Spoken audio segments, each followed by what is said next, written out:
Happy Monday and welcome to Reading the Bible is Easy-ish. I'm Hogan Brock. He's Harrison Litzel. Harrison, how are you?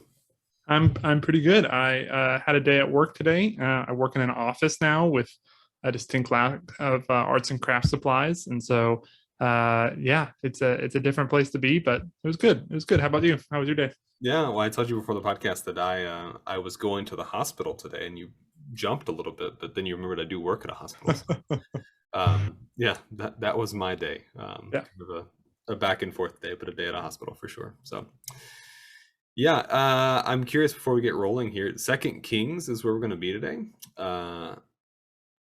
How much do you know about Second Kings when you Mm. think about that? Is that a book of the Bible that you're like, yep, know what's going on there? Or is it one where you're like, Yeah, I think when I think of Second Kings, my automatic response is, "Oh, that's obscure." Like, regardless of what's there, it feels off the beaten path. Because not only is it a book about kings, but it's the second one. So it's not even the first one in the series. So it just feels a little bit more distant because of that. yeah, yeah, it gets the sequel drop. Like Uh-huh. on Rotten Tomatoes, First Kings is like a 90%, but Second Kings is a solid 65. Yeah, this one was straight to video. It That's didn't even hit theaters, just straight to streaming. yeah, okay. So we're going to be in Second Kings chapter 2. Again, this is from the Revised Common Lectionary. So we're chapter 2, and then in the lectionary it's verses 1 and 2, and then verses 6 to 14. So we'll take a look at what's happening in between after we read the text. But looks like we're talking about Elijah and Elisha. So we'll go from there. So Second Kings, starting in chapter 2, verse 1. Now when the Lord was about to take Elijah up to heaven by a whirlwind, Elijah and Elisha were on their way to Gilgal. Elijah said to Elisha, "Stay here, for the Lord has sent me as far as Bethel." But Elisha said, "As the Lord lives and as you yourself live, I will not leave you." So they went down to Bethel. Then Elijah said to him, "Stay here, for the Lord has sent me to the Jordan." But he said, "As the Lord lives and as you yourself live, I will not leave you." So the two of them went on. 50 men of the company of the prophets also went and stood at some distance from them, as they were both standing by the Jordan. Then Elijah took his mantle and rolled it up, and struck the water. The water parted to the one side and to the other, until the two of them crossed on dry ground. When they had crossed, Elijah said to Elisha, "Tell me what I may do for you before I am taken from you."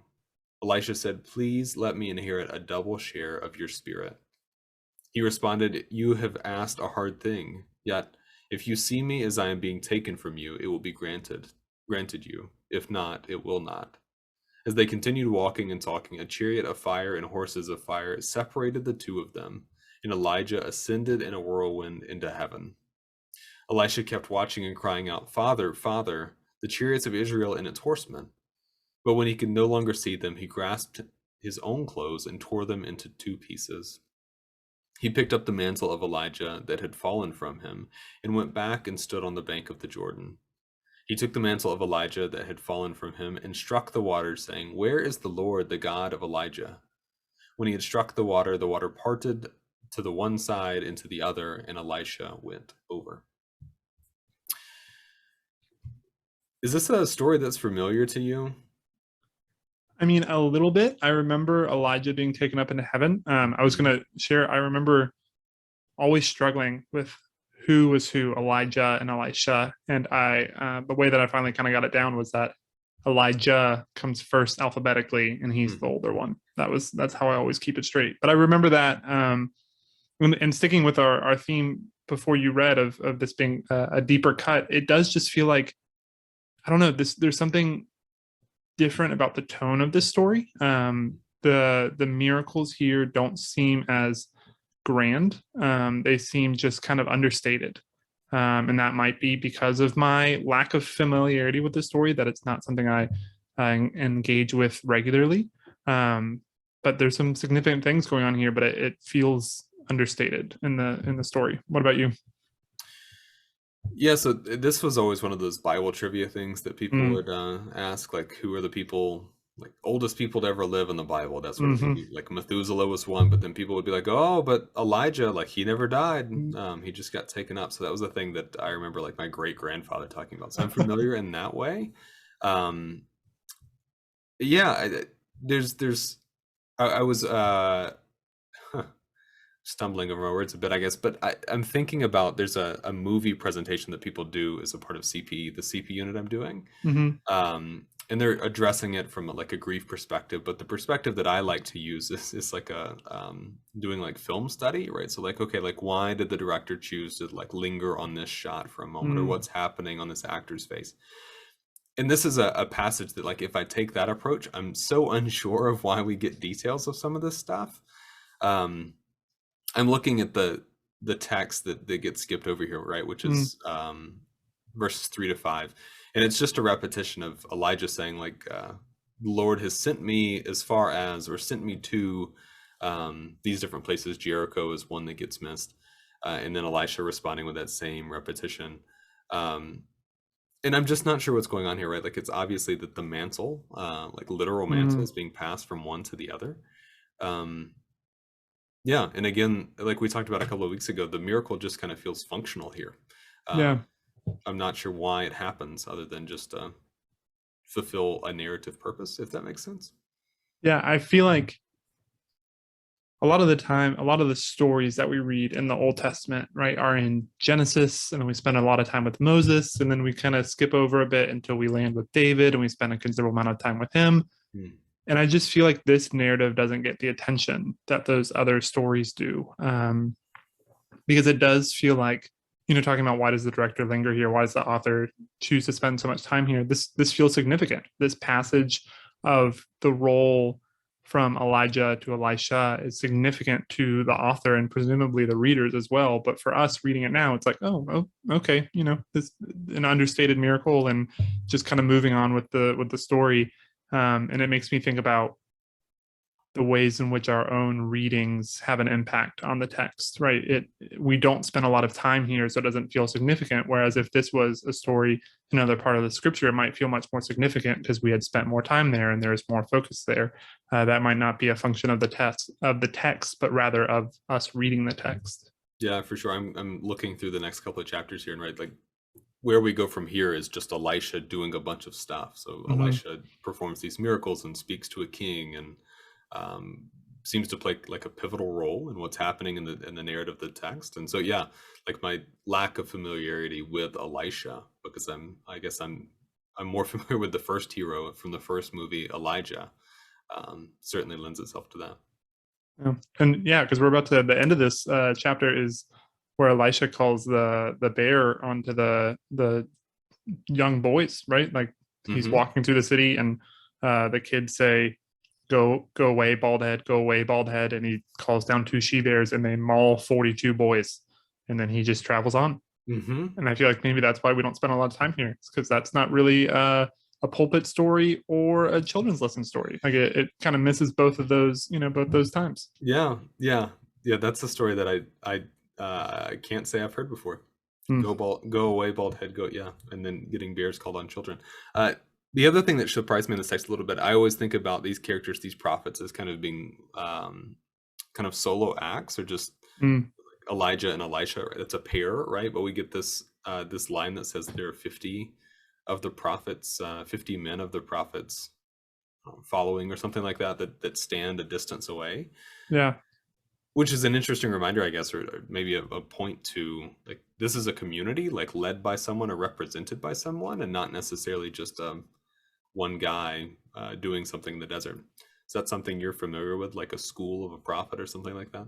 Yeah, it's something that I feel like I stumble upon regularly in the Bible. It's not really in my working understanding of these characters, of these people, but anytime I come across it, it's a good reminder that, just like you said, it's not a lone person off doing their own thing, but it often is a community. Um, which I feel like, again, that understanding and that framework probably says more about us as readers than the text itself, that we like to find the one person standing alone as the hero, as the catalyst of, as the voice of God. And in reality, Hmm. the voice of God comes in the community. That's comforting to me when I'm reminded of that. Yeah, yeah, you're right. I'm definitely bringing just mentioning the film lens, right? Like I'm bringing a modern perspective on storytelling and expecting that to be present here, but that's not the way it's working, Yeah. which is interesting. Anything else that you see in this text that you're interested in or that you'd like to spend more time with? No, I think I am just struck by this is a moving story. Like, there are just moving pieces and there are lots of things happening. Like you said, this is a story of a man not dying, but being called to heaven on a chariot of fire. But as you read it, it did just feel like, yeah, okay, all right, what's next? I don't associate this with um, a particular aspect of my faith. Does not hinge on this story, Mm-hmm. as with other kind of dynamic stories in the Bible, which is interesting to me. Yeah. Yeah, it's interesting to me how central a role like knowing that fact kind of felt to me growing Mm, up. hmm. But then yeah, like in the way that I live my life as a Christian or as a person of faith, that really has very little bearing. I'm wondering if you can name any miracles of Elisha. I'm Ooh, looking through Second Kings. Can you remember anything that Elisha does? yeah. So one of them, there's a widow and her son, Mm-hmm. and he like makes their oil and grain Yep. not run out. Is that Yep. Elisha? That's Elisha. Yeah, And you're he raises someone from the dead too, doesn't he? Yep. Right after that, he raises somebody's son. And then I think, does he do the axe floating in the river thing? You're doing great. All right. You're doing great. Yeah, yeah. I was pretty good at Bible trivia, I'll say. Yeah, yeah. He purifies a pot of stew. He feeds a Okay. hundred people. Yeah, yeah. He does all sorts of things. But the axe head in the river is one that I remember. I Yeah. actually sometimes confuse that with like a story that's not from the Bible. Hmm. Um, yeah, he does all sorts of stuff that I didn't think about. Anyway. So if you're going to spend more time with this text, or maybe with just Second Kings, anything particular that you're looking at, or just maybe getting a little more familiar, reacquainting with it?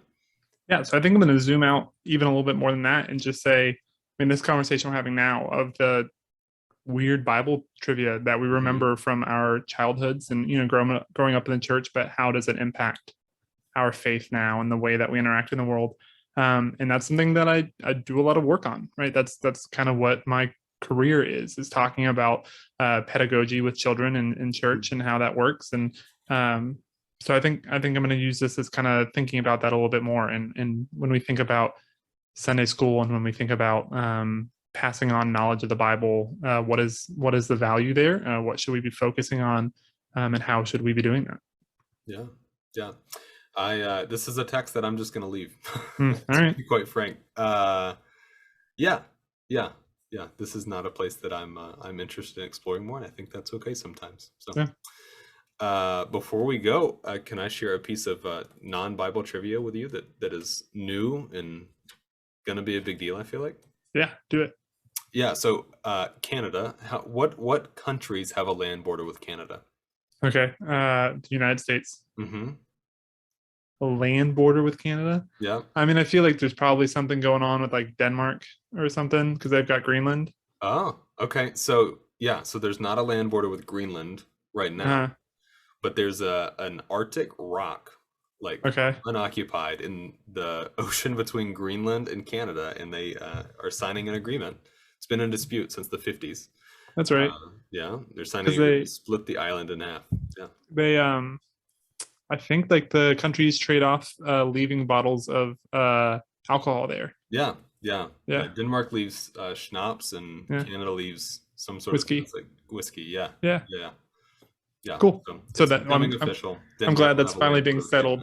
Canada. It's yeah, yeah. Big deal in international politics. The only Yeah. thing going on in the world right now. Well, that's not what you came to this podcast for, but if you haven't turned it off, we would really appreciate it if you like and subscribe, if you share with someone who you think might enjoy it. And of course, until next week, keep trying to read the Bible.